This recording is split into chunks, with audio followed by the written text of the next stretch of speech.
यज्ञ, यज्ञ तो कई प्रकार का होता है, गीता में भी आया, भागवत जी में भी आया है। द्रव्य यज्ञ, तपो यज्ञ, योग यज्ञ तथा परे। द्रव्य यज्ञ जिसमें द्रव्य खर्च होता है, जैसे हवन करते हैं, आहुति प्रदान करते हैं, सतचंडी यज्ञ, लक्ष्य चंडी यज्ञ, कोटि रुद्र यज्ञ, तो उसको कहते हैं द्रव्य याग, जिसमें द्रव्य का विनियोग हो। उसके बाद आता है तपो यज्ञ, द्रव्य यज्ञ से ऊपर भी है तपस्या रूपी यज्ञ। जैसे आपने अपना संकल्प लिया कि हम गुरु मंत्र का पुरस्चरण करेंगे, गायत्री पुरस्चरण करेंगे, चांद्रायन करेंगे, तो ये जो व्रत करने का, तपस्या करने का, सुख दुख, सर्दी गर्मी, मान अपमान सहने का जो संकल्प है, इस यज्ञ का नाम है तपो यज्ञ। द्रव्य यज्ञ, तपो यज्ञ, योग यज्ञ तथा परे। इसके बाद आता है योग यज्ञ। योग यज्ञ भी बहुत जबरदस्त है। जैसे यज्ञ में अग्नि प्रज्वलित होती है, वैसे योग में भी अग्नि प्रज्वलित होती है। आप सुनेंगे कि सती माता योगाग्नि में प्राण त्याग कर देती है ना। शरभंग मुनि योगाग्नि में प्राण त्याग कर दिए। शबरी माता तजिजोग पावक दे हरिपद लीन भई जहां नहीं फिरे, योगाग्नि में, योग पावक में। वो योगाग्नि, योग भी एक यज्ञ है। हाँ, जब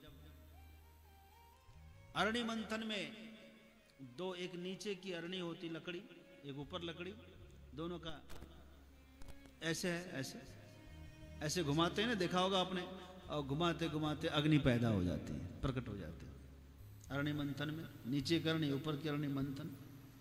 वैसे ही इड़ा नाड़ी, पिंगला नाड़ी, दोनों नाड़ी के सम्मिलन से अग्नि प्रकट हो जाएगी। वही योगाग्नि है। इस योगाग्नि में, इसको भी यज्ञ कहते हैं। सारे कर्म भस्मसात हो जाएंगे। हाँ, सारे कर्म बंधन भस्म हो जाएंगे जलकर, सारे पाप समाप्त। योगाग्नि में तो क्या कहना है, सारे पाप समाप्त हो जाएंगे। यदि शैल समम पापम विस्तीर्णम बहुयोजनम विद्यते ध्यान योगेन नान्यवेद कदाचन।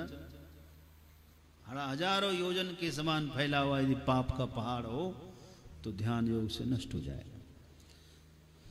द्रव्य यज्ञ, तपो यज्ञ, योग यज्ञ, और इसके आगे है स्वाध्याय यज्ञ। स्वाध्याय क्या है? स्वस्य अध्याय, अध्ययनम स्वाध्याय, आत्मचिंतन।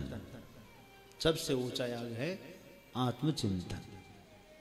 मैं कौन हूं? हैं? मैं कौन हूं? हु एम आई? ये क्वेश्चन है।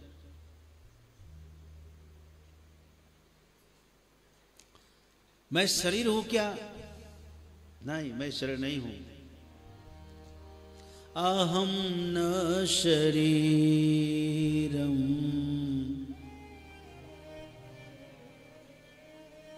ऋषिकानि नैव मनो नैव बुद्धि न चाहम न चीतम। अहम न शरीरम, मैं शरीर नहीं हूं। यही तो आत्मचिंतन है। मैं शरीर नहीं हूं। ऋषिकानी अर्थात इंद्रियाणी नैव, मैं इंद्रिय भी नहीं हूं। मनो नैव, मैं मन नहीं हूं। मैं बुद्धि नहीं हूं। मैं अहंकार भी नहीं। न च अहम, मैं चित्त भी नहीं हूं। तो मैं क्या हूं? तो हमारा जो स्वरूप है, स्वरूप का अध्ययन करना ही स्वाध्याय का। तो स्वाध्याय भी एक यज्ञ है। और इसके ऊपर है अपना जो इसको हम कहते हैं ज्ञान यज्ञ। ये जो हो रहा है, ये कथा क्या हो रही है, इसको ज्ञान यज्ञ कहते हैं।